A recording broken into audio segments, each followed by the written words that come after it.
my answer be what Isaiah's was when he heard you speak? Oh, here am I, Lord, please use my life for your glory and that only. Speak, Lord, speak a word to me. Lord, fall as I wait desperately. Come, reveal your heart to me. Lord, speak a word to me. Oh, Lord, speak a word to me. Oh, how I need you. I can't live on bread alone, but every word out of your mouth, speak a word to me.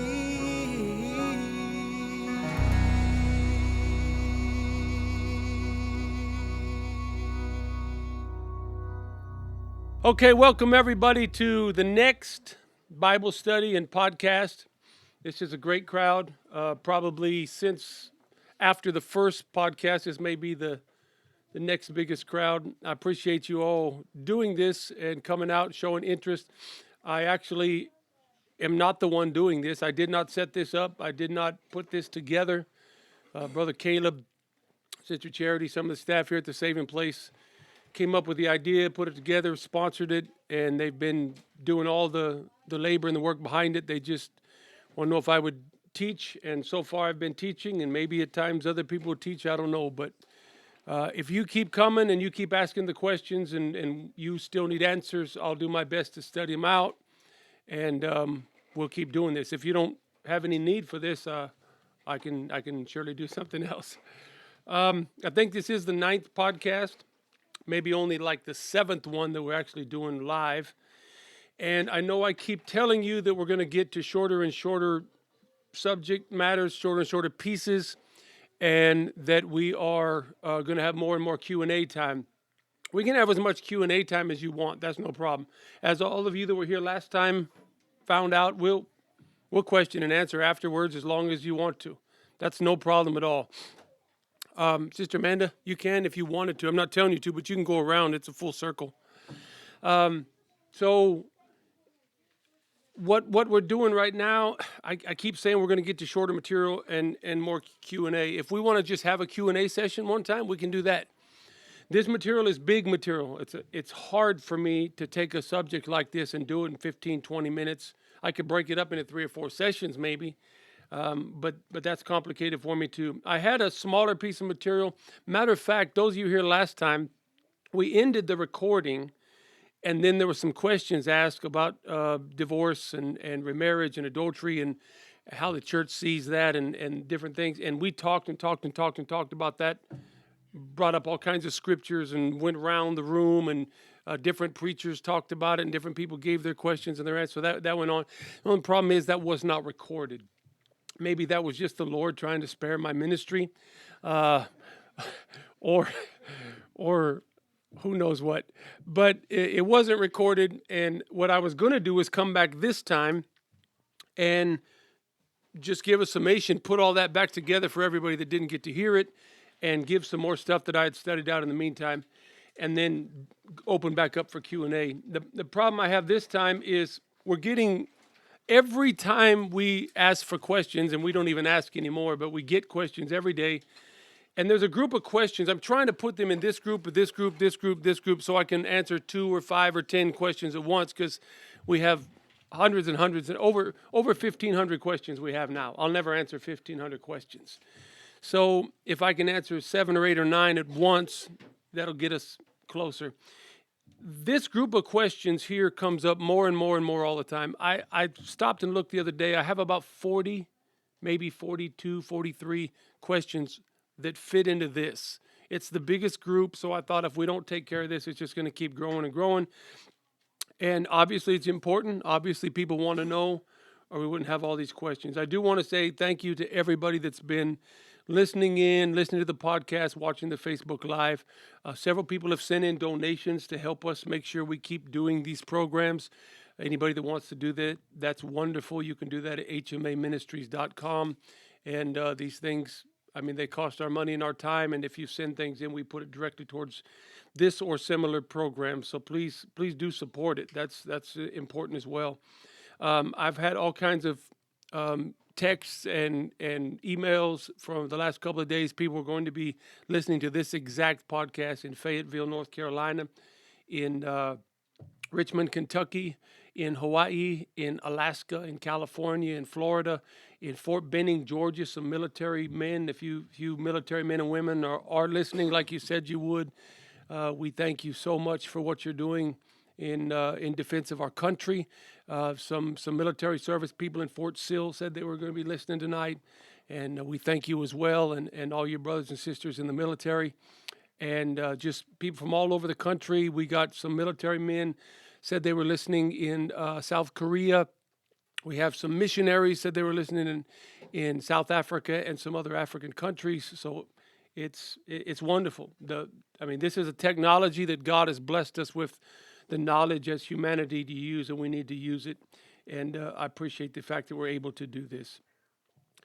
I need to get into this very quickly. I won't slow down probably and talk as much as I have been. It's a long piece of material. I think it's very important, and I'm just going to read as fast as I can without losing clarity, hopefully.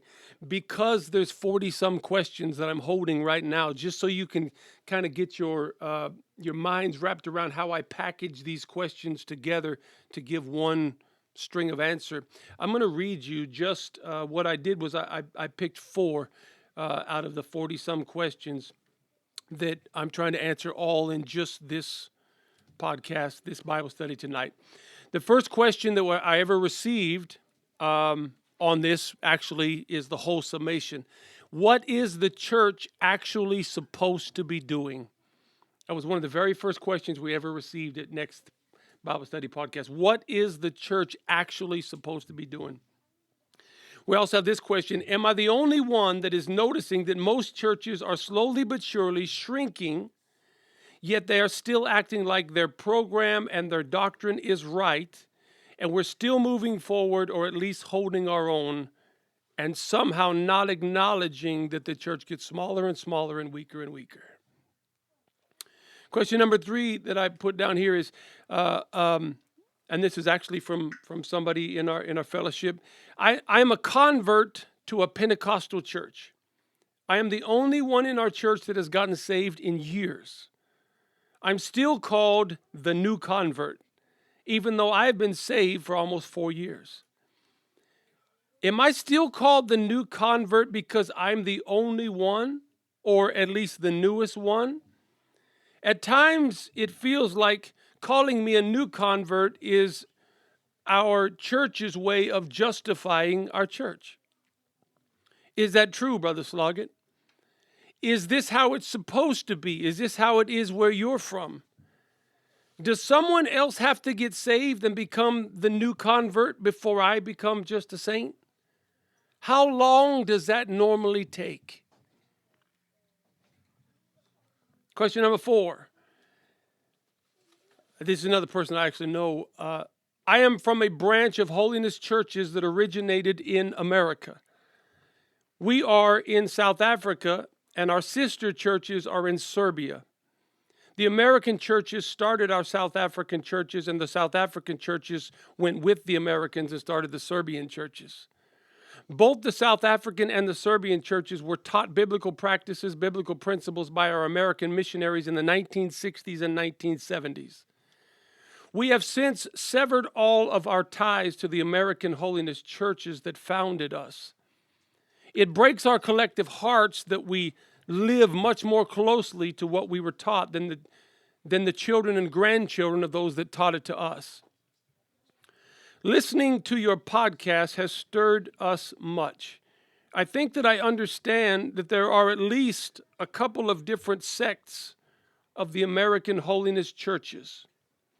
One that has gone carnal and cares more about herself and her own comforts, and one that believes that the teachings of American holiness churches has always been about the outward appearance, the apparel, and where one physically goes and what one physically does, as opposed to what we were actually taught.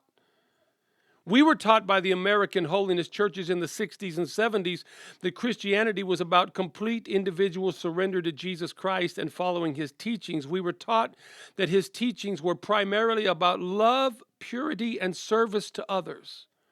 Am I wrong in believing that the American Holiness Church has little to do with these teachings anymore? Is it sporadic? Is it here and there? Is it in large pockets in places that we don't realize? Is it that they are either about comfort and status now, or they are about appearance and duty now, or have we misread the situation? In an attempt to answer these and a couple dozen other questions in either direct or indirect way, let me take us to the Old Testament book of 1 Samuel. I'm going to read quite a bit of the beginning of 1 Samuel chapter 1, but I'll start at verse 4. And when the time was that Elkanah offered, he gave to Peninnah, his wife, and to all her sons and her daughters portions. But unto Hannah he gave a worthy portion, for he loved Hannah, but the Lord had shut up her womb. And her adversary also provoked her for to make her fret, because the Lord had shut up her womb. And as he did so year by year, when she went up to the house of the Lord, so she provoked her, therefore she wept and did not eat. Then said Elkanah, her husband, to her, Hannah, why weepest thou? And why eatest thou not? And why is thy heart grieved? Am not I better to thee than 10 sons? So Hannah rose up after they had eaten in Shiloh, and after they had drunk. Now Eli the priest sat upon a seat by the post of the temple of the Lord. And she was in bitterness of soul, and prayed unto the Lord, and wept sore. And she vowed a vow, and said, Lord of hosts, if thou wilt indeed look on the affliction of thine handmaid, and remember me, and not forget thine handmaid, but will give unto thine handmaid a man-child, then I will give him unto the Lord all the days of his life, and there shall no razor come upon his head. And it came to pass, as she continued praying before the Lord, that Eli marked her mouth. Now Hannah, she spake in her heart, only her lips moved, but her voice was not heard. Therefore Eli thought she had been drunken. And Eli said unto her, how long wilt thou be drunken? Put away thy wine from thee. And Hannah answered and said, no, my Lord, I am a woman of a sorrowful spirit. I've drunk neither wine nor strong drink, but have poured out my soul before the Lord. Count not thine handmaid for a daughter of Belial, for out of the abundance of my complaint and grief have I spoke hitherto. Then Eli answered and said, go in peace, and the God of Israel grant thee petition that thou hast asked of him. And she said, let thine handmaid find grace in thy sight. So the woman went her way and did eat, and her countenance was no more sad. Last couple of verses, verse 19. And they rose up in the morning early and worshiped before the Lord, and returned and came to their house to Ramah. And Elkanah knew Hannah his wife, and the Lord remembered her. Wherefore it came to pass, when the time was come about after Hannah had conceived, that she bare a son, called his name Samuel, said, behold, I've asked him of the Lord. Lots and lots of reading. We all know it very well. I want to get the full story. Now, let me say from the very start this evening, I'm a lot of times I'm referring to the physical womb of a woman as a spiritual reference. And the spiritual reference is as the sanctuary of the church of the living God, the place where we all gather and have church. The sanctuary being the heart of the local church. God blessed womankind with a special place amongst all creation. He gave her the ability to carry out the bringing forth of life. God told man to raise up seed into the earth, but without woman, man could do no such thing. Woman will always have this very special role. Always, as long as there's time and eternity. No amount of lesbianism or transgenderism or test tube babies will ever take away the power of the womb. God also made woman particularly attractive so that man would desire her in a manner that would cause reproduction. That is one reason why to this very day women are constantly striving to lose weight and dress nice and be pretty. And it's because a major part of the creation role of a woman is to be attractive enough to be sought after for a reproductive relationship. I know our society hates that, doesn't want to admit that, and that's called very, very, very sexist statement. But you got to understand that is the creation role. There's other roles in society, but that is the creation role. Now, I definitely have a problem with many of the ways that women are seeking out their beauty in this day and age, but I do still understand some of the built-in motivation behind what they're doing. This role of the womb was so important to God that he actually used it to bring forth his son, the King of all glory, and that will be the stamp of God's golden seal of approval on the womb of woman for time and eternity. We can look and understand by Revelation 21:9 that it says, there came unto me one of the seven angels which had the seven vials full of the seven last plagues, and talked with me, saying, come hither, I will show thee the bride, the Lamb's wife. That relationship is built in, spiritually speaking also. Just like in physical, natural relations, it is our job as the bride of Christ, the church, to bring forth our husband's children. Get this if you don't get anything else tonight. The church's job is to give birth. The church's job is to give birth. Now, it blows my mind that that is argued, but it is. I've had it argued to my face multiple times in the last 20 years. Well, we're supposed to be doing this, and we're supposed to be separate from the world, and we're supposed to be perfecting I get all of that within the context of understanding that our job is to give birth. The church is generally where that is supposed to happen. That is where people are generally supposed to get born again. Now let's look at this Bible account that I just read the extent of. Elkanah had two wives, Peninnah and Hannah. I'm never going to say her name right. Peninnah, that's her name. Whatever I say tonight, her real name's Peninnah. Peninnah had already bore children to Elkanah, but Hannah had not. Peninnah was constantly mocking Hannah because of it. Elkanah knew that this was going on, and he was constantly trying to make up for it by giving her special gifts and treating her better than he did everyone else, including his other wife. I forefear that in many ways the church has come to this place where we are barren for long, long periods of time, so we try to make up for it in other areas.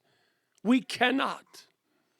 It is impossible for the church to do anything.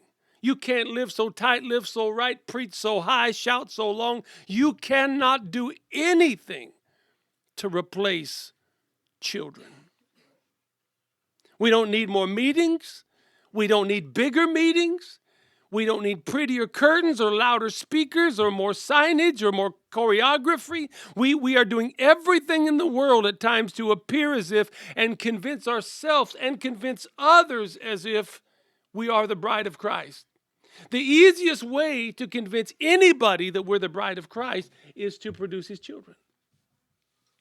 That would settle it once and for all.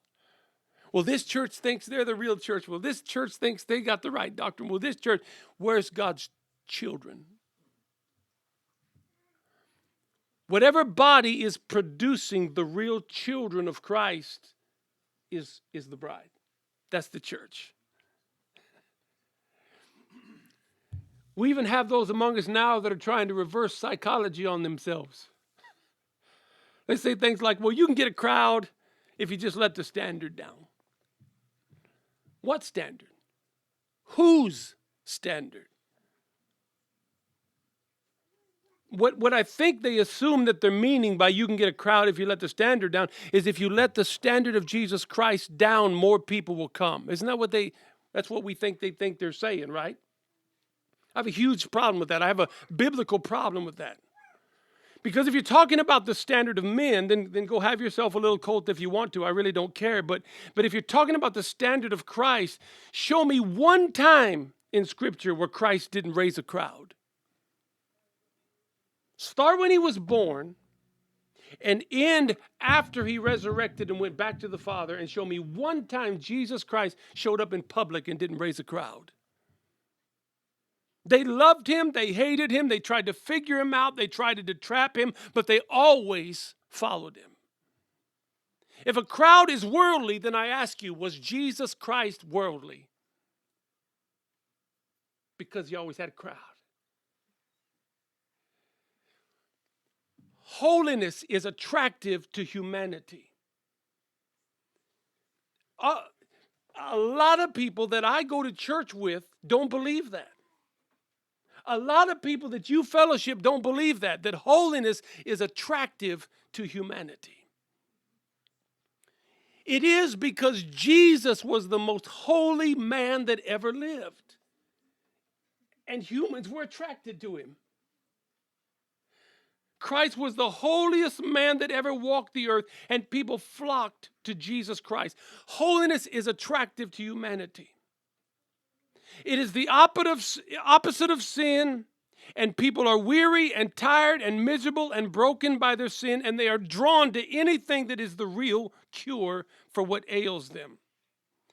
Listen to me right here real close. If what you call holiness repels people, it is not what Jesus had.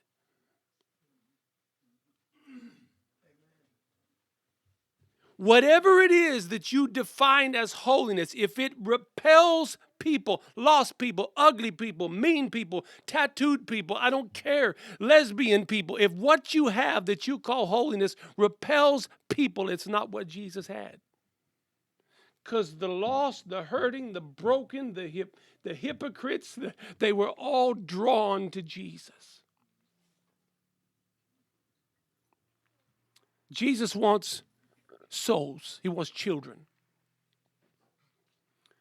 That's why he came. That's what he trained disciples to do. And that's the job that's been passed down to us, is to produce souls for Jesus. So what do we do about it? If we know that's our job, how come we're not always fully figuring it out? Well, it is in some direct places, in some smaller places, especially in the New Testament, but it is in some big, broad places in the Old Testament too, that you gotta really see it for what it is. Look at our text. In verse 6, Hannah fretted. In verse 7, she wept and fasted. In verse 8, she grieved. In verse 10 and 12, she prayed and cried. In verse 15 and 16, she complained of a broken heart. In verse 17, God answered. In verse 18, she stopped her fast and was no longer sad. In verse 19, she worshiped him. In verse 19 also, the Bible says that her husband knew her. And in verse 20, she brought forth a child. This is a process. The church needs to do some very specific things. And a lot of times the church thinks they're doing them, but you have to do them for the right reasons and in the right ways. Everybody knows we need to pray, right? What should we be praying for? Souls. The church need to pray for souls. Hannah was not praying for a newer house. Hannah was not praying for a better relationship with her husband's other wife. She was praying to produce life. The church needs to pray for souls. The church needs to fast for souls. The church needs to be broken and grieved for souls until God answers. And then when he answers, then we can rejoice. Then we can live out our right relationship with our Lord and Savior, bridegroom, because we have found our rightful place in his life. I'm not throwing this up at anybody. I guarantee you they're not listening to this podcast and you don't know who I'm talking about. But I was in a church sometime in the last few years here in America. I know for a fact they were running about 300 about 15 years before I got there. They were running 11 when I got there. And they were running a 30-day fast for the whole church.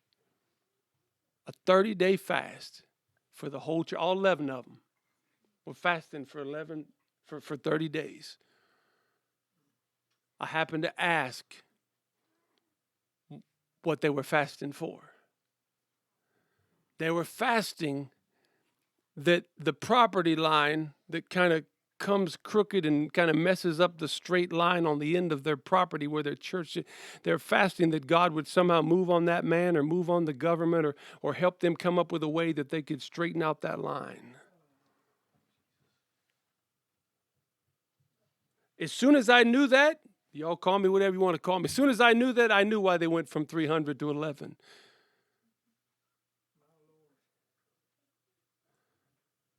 Church needs to pray for souls. The church needs to fast for souls. The church needs to work for souls. The church needs to look for souls. The church's programs need to specifically be about souls.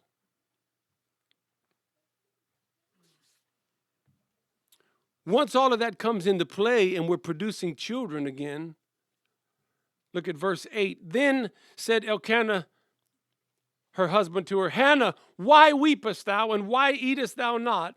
And why is thy heart grieved? Am I not better to thee than 10 sons? Did you ever catch that? I'm sure you did, Pastor. Am I not better to thee than 10 sons? I've read that 100 times, and it just hit me like a ton of bricks. He said, why are you crying? Why are you fasting? Why are you grieved? I'm giving you things. I'm blessing you with stuff. I'm making sure that you are highly respected and admired among your peers, and you're dressed beautifully and everybody does things for you. Isn't that enough? Am I not better to thee than 10 sons? What? Are you kidding me? Ask any mother in this room right now if she would take any amount of stuff for her sons or her daughters. Just pick any one of these children and go to the parent and say, I'll give you 2 brand new trucks and 3 brand new cars, and I'll build you a 3-story house, and I'll make you the mayor of downtown Tulsa if you just give up that kid. What was he thinking? That's what he asked his wife. He asked his wife, am I not treating you good enough and giving you enough stuff that you can forget about having a kid? And am I not better? Better than what? Better than souls? Is the church finally satisfied with stuff over souls? Is the church finally satisfied that if we can build a big enough sanctuary and get enough of the right key things and get the songs right and the sound right and the choir right and the preaching right and the fellowship right, that we can get past being so heartbroken that nobody really gets saved here anymore?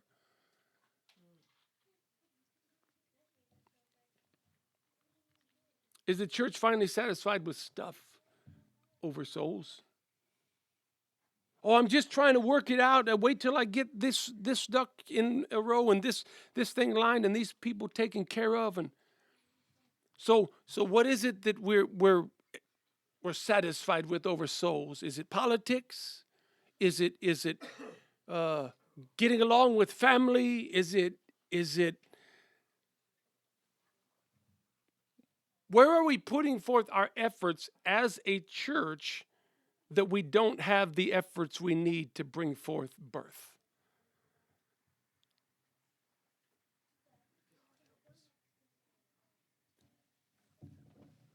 Are you asking Elkanah if a brand new church with a fancy sanctuary and separate Sunday school buildings and a big nice office for the pastor and a newly remodeled parsonage is better? Better than what? Better than souls? Are you asking if being highly respected among the men of the movement and having your name on all kinds of boards is better? Better than what? Better than souls? Are you asking me if having a perfectly outlined doctrine of memorization, justification, and qualification for all your members and all your fellowshipping bodies is better? Better than what? Better than souls? No. Not to the church of Jesus Christ.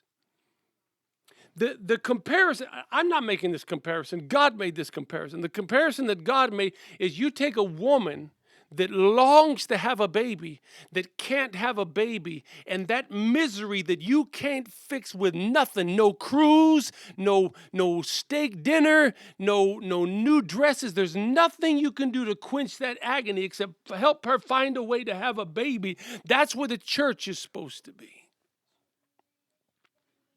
Elkanah knew what the problem was. He wasn't stupid. But he was still trying to smooth it over and say sweet things like, baby, it doesn't matter what everybody else thinks. I love you. It's not your fault, darling. I still love you more. That had to be tricky because he had 2 wives.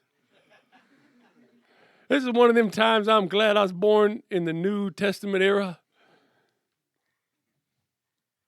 But it did matter.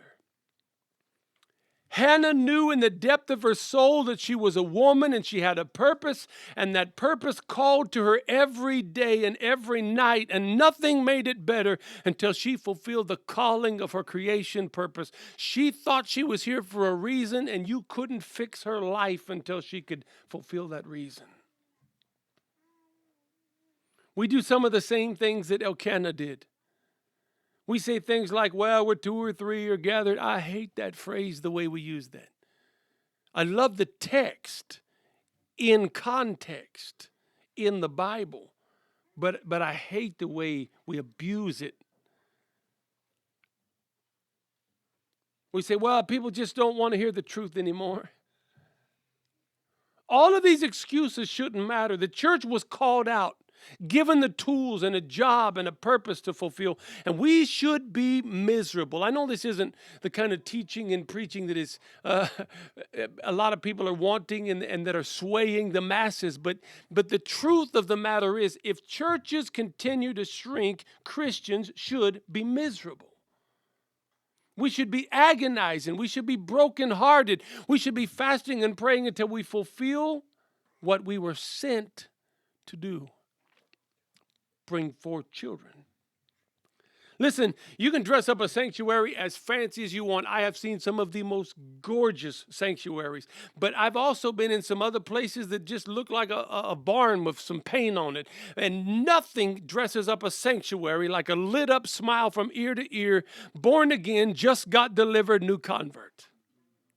Nothing gives a congregation a better reason to shout and dance than a family put back together with the power of the Holy Ghost. There is no better reason to throw a party than for a local drug dealer's 1-year conversion anniversary or the birthday party of a 3-year-old girl that was almost an abortion, but the church stepped in and mama got saved.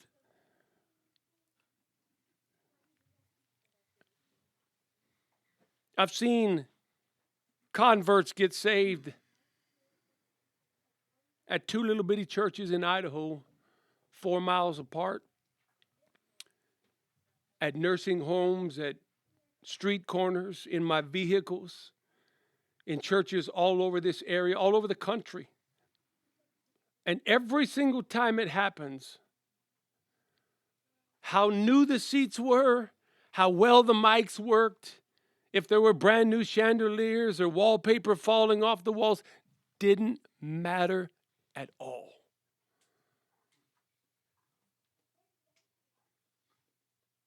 Every time, whether it was a $2.5 million sanctuary, and one time it was, or it was an old shack that should have been pushed over before we had service in it that night, and it has, and it was.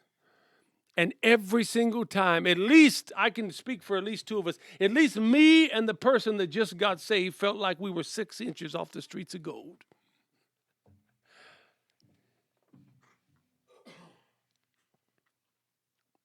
Back where I come from, we had a whole bunch of little troubled churches scattered all around with 2 or 3 feuding families trying to control the little church, and a handful of young preachers taking turns getting voted in and then getting run off and making their way around and around the little circuit again. And I've seen it everywhere else since I left Idaho.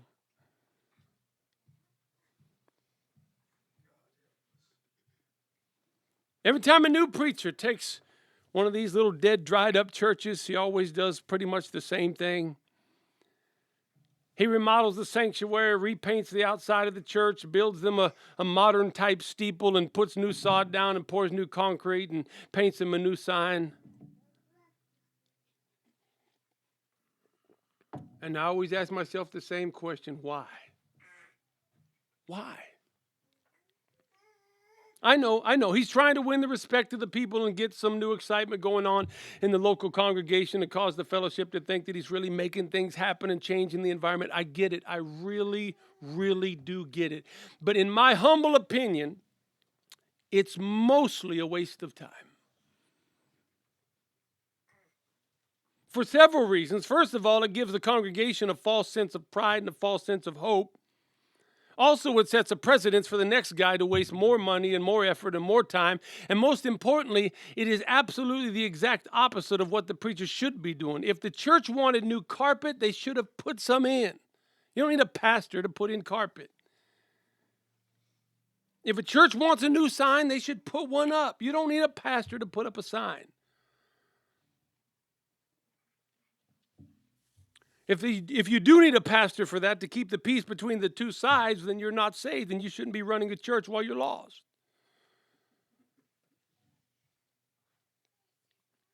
A new pastor should be knocking on doors and visiting the sick and the elderly and developing a children's bus route and preaching in the local jail. Why? Because if you want real unity and real excitement and you want people to believe that you're really changing the environment, get someone saved.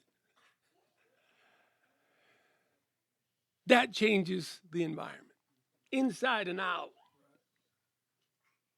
New blood is always what the church has needed. I know some don't like that. That's crazy. But it's true.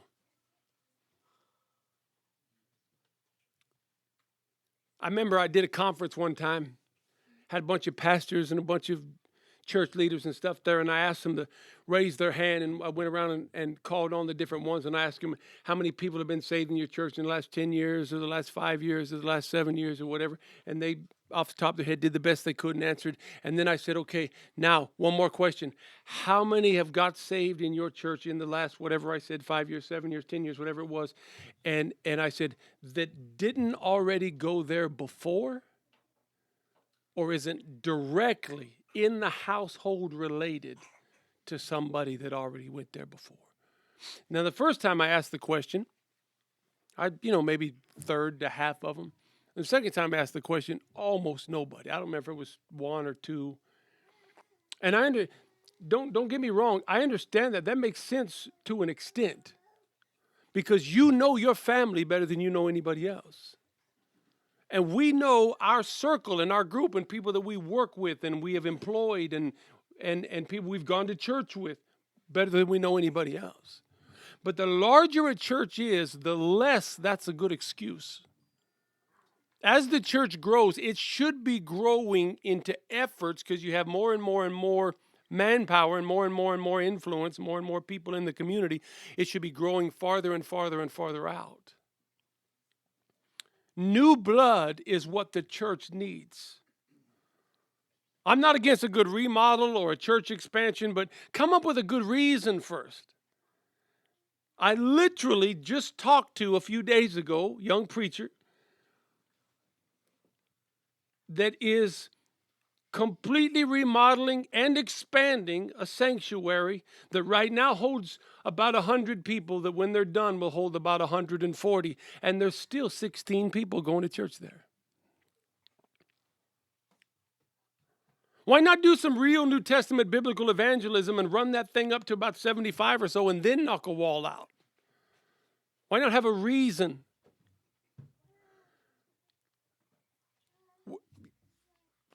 Hannah could have dressed better and said, I'm okay. Look at me, I got on a brand new dress. She don't. Yeah, she's got kids, but she ain't dressed like I'm dressed.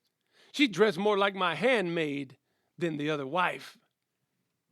She could have spent more money And by reading about Elkanah, I'm sure she could have spent more money and fixed the place up and done a bunch of things and and done all kinds of things and said, everything's fine. Look at all this great. Look at what's going on in my life. Look at the house. Look at the servants. Look at my dresses. Don't tell me something's wrong with me. I'm living better than a lot of you. She could have lost weight. She could have worn makeup. She could have put big gold hoop earrings on. She could have got some strong young men to carry her around on a pillow and wore silk and chiffon all day and all night or whatever. But the bottom line was she was not serving her purpose, and she knew it, and so did everyone else, because she produced no results of having the right relationship with her husband, and that's all she cared about. And when that's all a church cares about, it shows, because one of two things happen. Either they start having children or they're miserable because they're not. And when any church, any body of Christ is not doing one of the other, something's terribly wrong.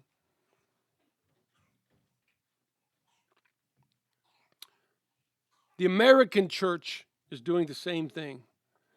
We overshadow new births with just numbers. We play down the necessity of new births with cleaner, stricter living or bigger, flashier programs or more polished services or fancier, more technologically advanced equipment. We even decide sometimes that more Holy Ghost is what is needed. Listen, we all know these things are good. We all know these things are right. Numbers are good. We want numbers, right? We want a crowd. Clean, holy living is good, right? The Holy Ghost is absolutely needful, right? Technology can be extremely useful. We've already proven that. But we're not in tune with the Spirit of God unless we're putting forth as much effort as we can to bring in the lost. And oftentimes we're so busy doing all these other things as church bodies all around the country that we acknowledge we don't have enough time or people or money or effort, normally time, to really reach for the lost like we know we should be, because of all these other things we've already built into our day-to-day, week-to-week, month-to-month.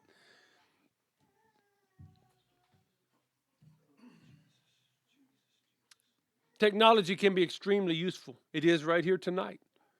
But we're not in tune with the Spirit of God without putting forth as much effort as possible to bring in the lost. Better singing, fancier environments, stricter enforcement, none of these things are the biblical ingredients to soul winning. And none of these things has ever worked as sustainable kingdom growth. Look at Revelation 22:16. I, Jesus, have sent mine angel to testify unto you these things in the churches. I am the root and the offspring of David and the bright and morning star, and the spirit of the bride say, come. And let him that heareth say, come. And let him that is athirst come. And whosoever will, let him take of the water of life freely.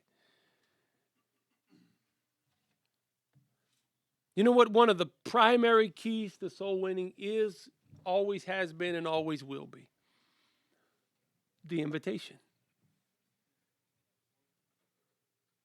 Every major denomination that has grown exponentially over the last 100 years or so has one major factor in common. Whether they were biblical or non-biblical, cultic or non-cultic, American culture, Western civilized culture, or Asian culture, or European culture, it didn't matter if it was Catholic, if it was Mormon, if it was Baptist. They all had one major factor in common, and that was their unbelievable focus on the invitation.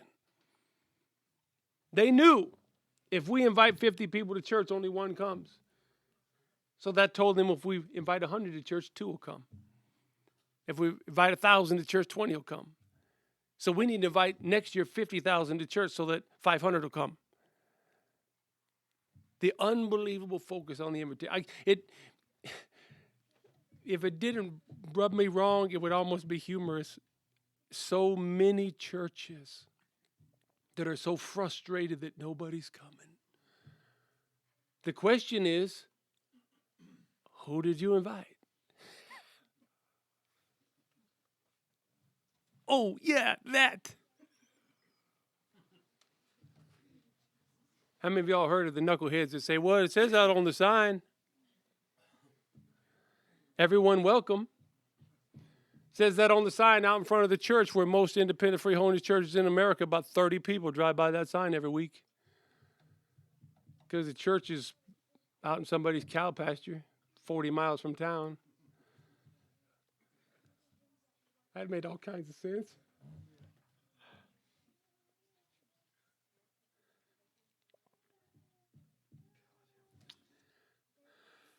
I got to ask these questions because I'm talking to thousands of people here. Does your home church have an incredible focus on inviting people to church?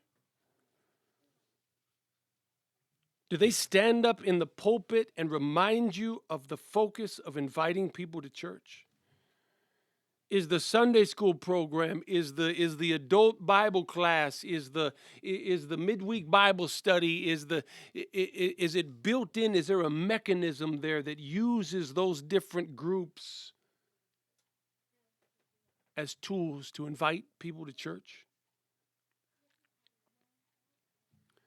I ask another question. Would you dare invite someone to church? I did a poll one time online about why a lot of people weren't being invited to a lot of churches, and blew my mind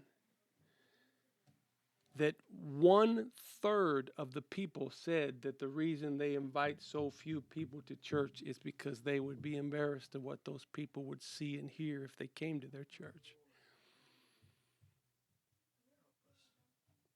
That's the world we're living in.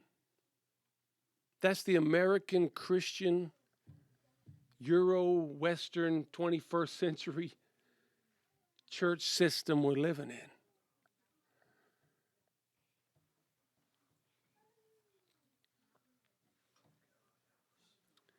If you wouldn't invite people to your church, I'm not picking on just this crowd right here in front of my face, but if you wouldn't invite people to church, why are you going to that church? I mean, that just seems like common sense to me. I got in a lot of trouble several different times because people come to me and they want counseling about these kind of things, and we talk to them about it. And when they get around to telling me of some things going on in their church that they don't want other people, I say, you need to leave. You need to leave. That's ridiculous. And then it gets out sometimes, and they come back and they say, how dare you tell somebody to leave you proselyte, or you whatever. Look, even if I was the pastor, and even if you were going to my church, if I thought, I know my pastor, I guarantee you he feels this way because we've talked about it. If he thought his ministry was killing you, hurting you, crippling you, he would beg you to go somewhere else that you felt like you could get help.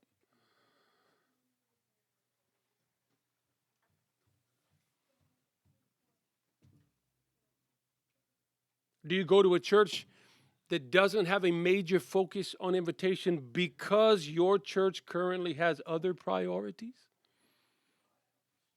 Why? What priorities? Over souls?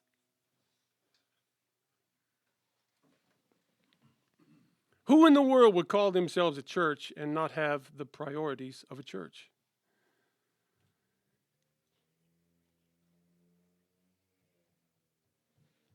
I had somebody answer me this question one time. They said that they felt like there was people in the church that felt like certain people that this person would have invited, that they maybe didn't want those people there because they were lower class or whatever, however you want to look at it. But they said, well, some of our people, we kind of feel like our church is too good for certain people to get saved there. And they said nobody would ever say that. Nobody, I can't imagine somebody actually saying that, but that's the way these people felt. And the thought come to my mind, well, was the church too good for them when they got saved there? This just doesn't make any sense. That's not how Christ designed it. So I got to move on. We can pretend all we want to, but we know the truth, and as a matter of fact, so does everyone else. We do not have the right relationship with our husband, Jesus, if we're not producing the right results. And the right results are children born into the kingdom, period. Until our collective hearts are disturbed, broken, anguished to the point of despair, as Hannah's was, and we cling to that desperate need of meeting our purpose as the New Testament church, we come up short.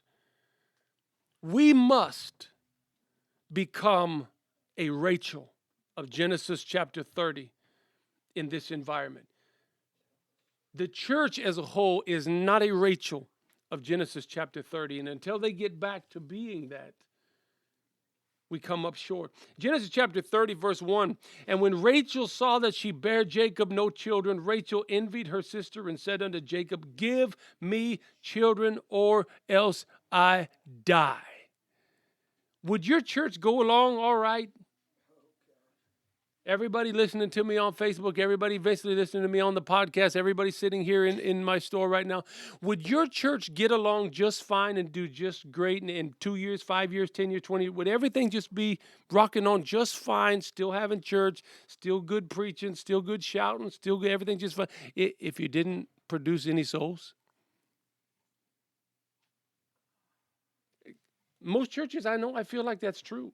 That if nobody got saved there for the next 10 years, they would still be just clicking right along. Everything would be fine. Instead of being the Rachel of Genesis chapter 3, give me children or else I die. I mean, it looked like Rachel would have had it made. She was basically married to a prince.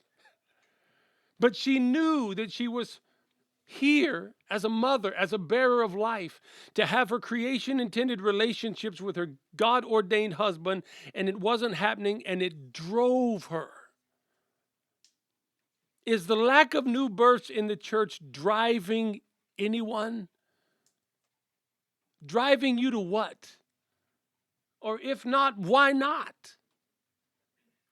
Are you satisfied with an environment where that is not happening? Or it is happening so very little? If you are, why? Are you part of the problem? Are you propping up the problem? Proverbs 30 and 15 said, the horse leech hath 2 daughters, crying, give, give. There are 3 things that are never satisfied. Yea, 4 things say not it is enough. The grave and the barren womb, the earth that is not filled with water, and the fire that saith not it is enough. This is an incredible comparison. I don't know if y'all ever seen a forest fire. California, we had several when I lived there. That fire just grew and grew and grew and grew over days and days, sometimes weeks, and it looked like it was just going to consume the whole state of California, maybe eventually make its way to Washington, D.C. It just seemed like there was nothing that could stop it.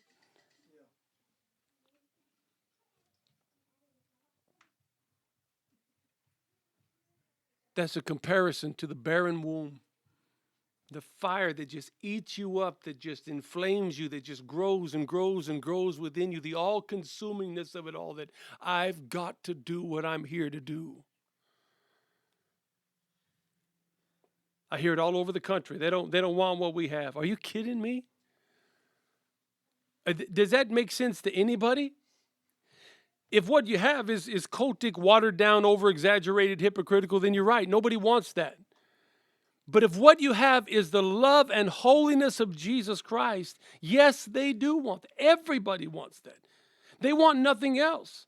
Are you telling me that a druggie wouldn't want clean, that a prostitute wouldn't want free, that a kid raised in a neighborhood where the average 16-year-old has already started drinking, smoking, experimenting with drugs, has already started into lying and stealing, has already gotten someone pregnant or had an abortion? Are you telling me they don't want more options? They don't want better choices?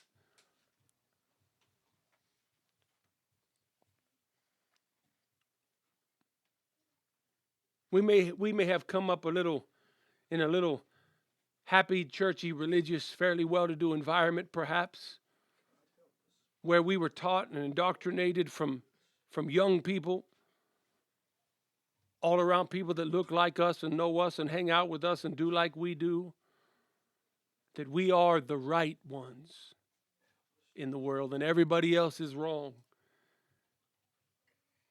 And if that's true, then sometimes our blessings are to our own detriment. Listen, don't misunderstand me. I would never want my children or my grandchildren to come up like I did.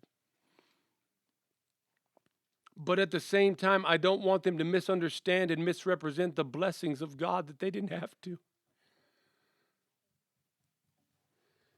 I ain't bragging, y'all. I was raised rough.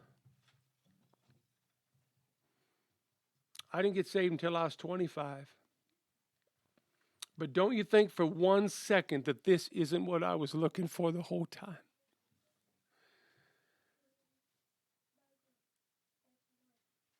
Every second of every day,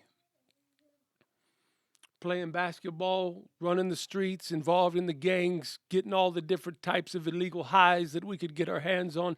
Don't think for 1 second that this isn't what I was looking for. I just didn't know about it yet. I would have taken it way sooner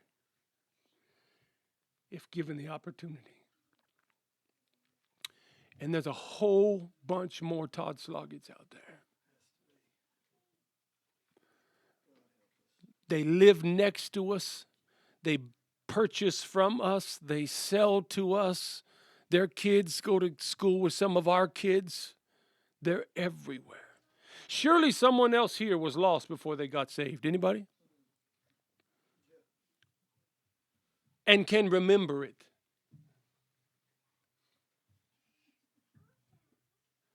If you can remember what it's like to be lost, there's a whole bunch more yous out there. And it is not right for us to not go find them.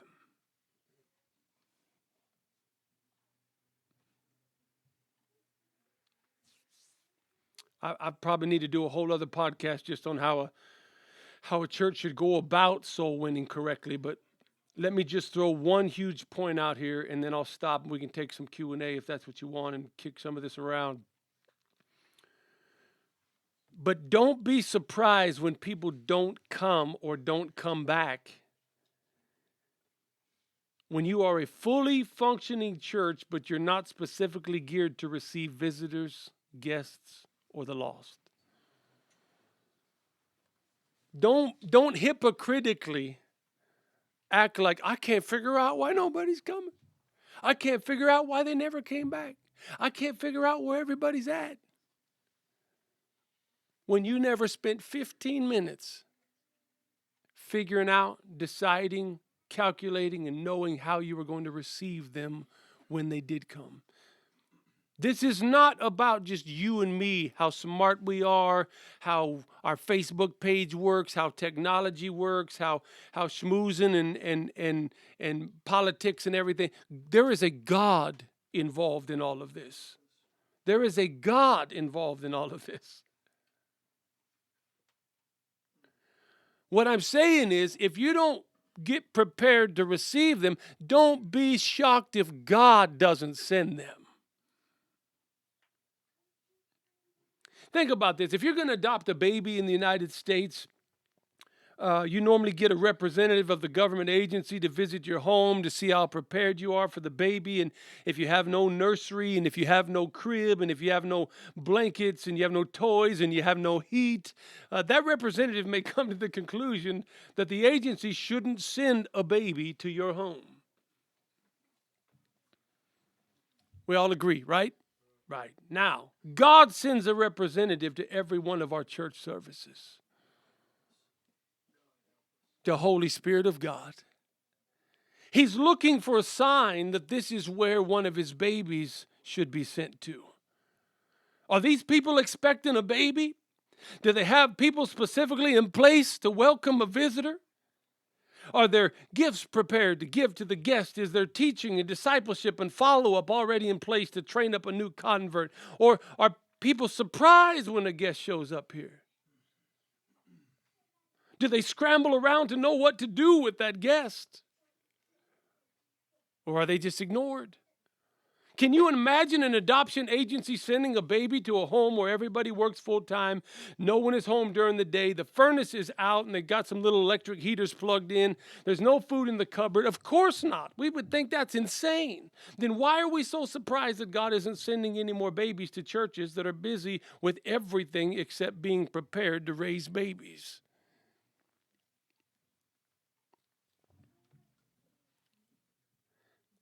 There's of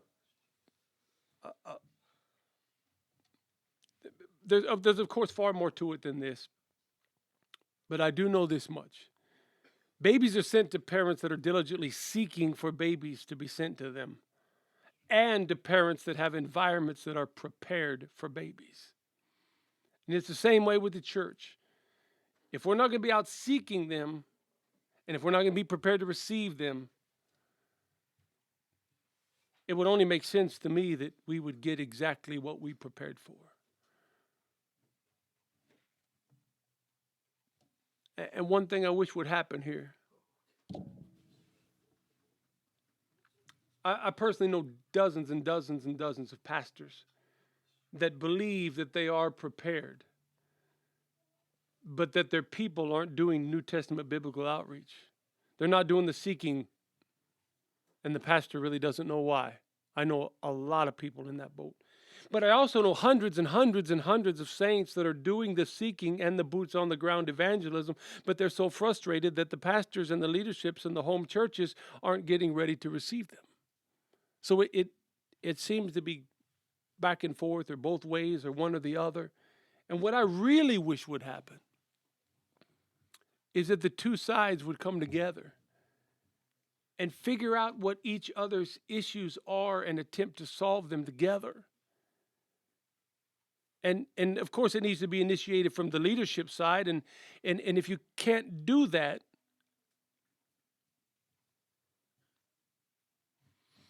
I got to be careful again.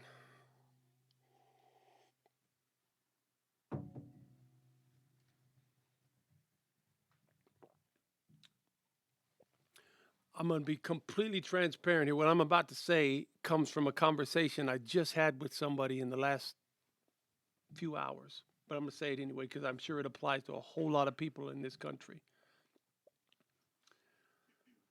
These types of solutions are not going to come very often or very well from the ground up. Now, I love the swell of interest and hunger from the younger generation that's happening around here. I love it. It's not just happening here, it's happening everywhere. This is God doing this across the board. And it's wonderful because it's gonna put a lot of pressure on people like Pastor and me and Brother Junior and Brother Todd. And that it's gonna put a lot of pressure on leadership to get this as right as possible instead of just put on the back burner, because there's really, it's not bothering anybody right now anyway. So this is great, but truly to do it correctly across the board in Indiana and Ohio and Germany and South Africa and Georgia and Alabama, really the leadership needs to initiate it. Because if leadership doesn't lead, then why are they in leadership? And that was the question, that the conversation I just had with this individual earlier this afternoon. And I want to say that because he's probably listening. And I don't want him to feel like I just threw that out there and wasn't acknowledging that in my mind. I currently know of multiple places where one side or the other, or in some cases even both sides, have had the conversation about moving forward and being this New Testament birthing station, but there are too many obstacles that aren't being addressed. And they could be. They could be. When I've brought this up to a handful of pastors, 4, 5, 6 pastors here and there over the last year or two, it blows my mind to find out that they agree that this probably should happen, that there's a better way and that it needs to come together, but there's just not enough time. Really? There's not enough time to get the church right? Yeah, I shouldn't say my answer to that on the air. Y'all could guess. People talk to me all the time. They're afraid to invite folks because of what's regularly preached, or because old crazy sister so-and-so might scare them off, or the pastor told us to go do it, but he never explained to us what it is. Or there are so many priorities to get to.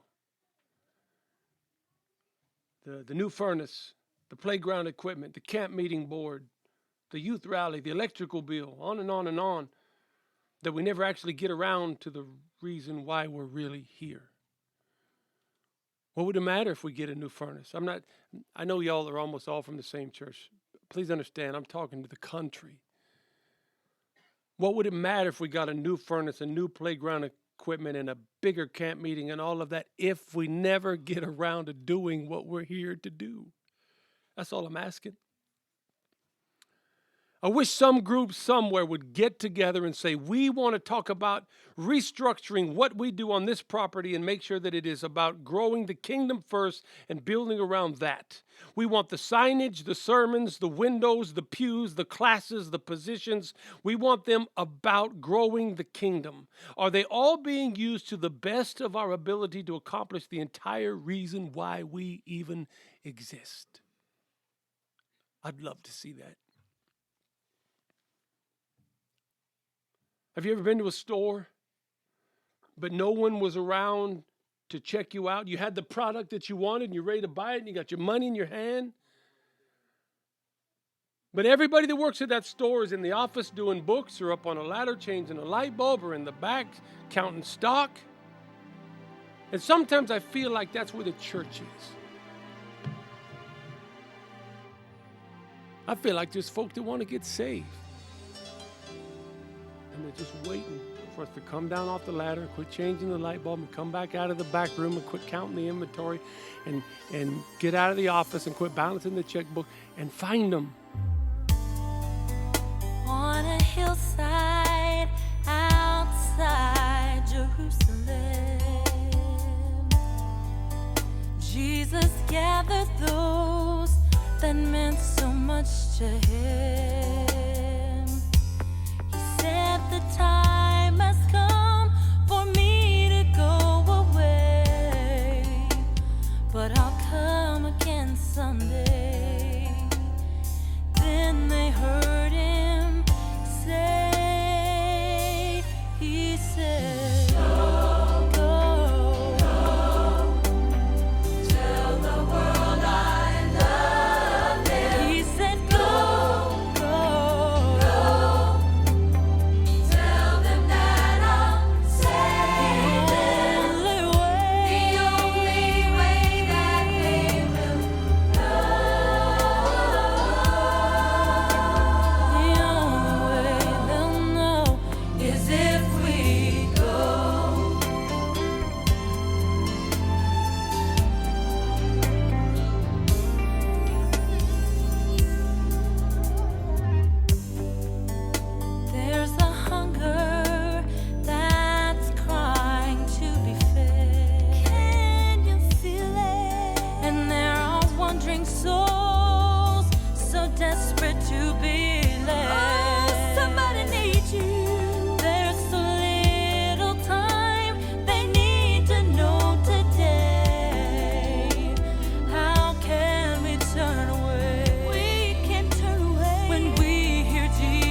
eyes. Don't turn away, don't pass them by, but hear the Father's cry and say,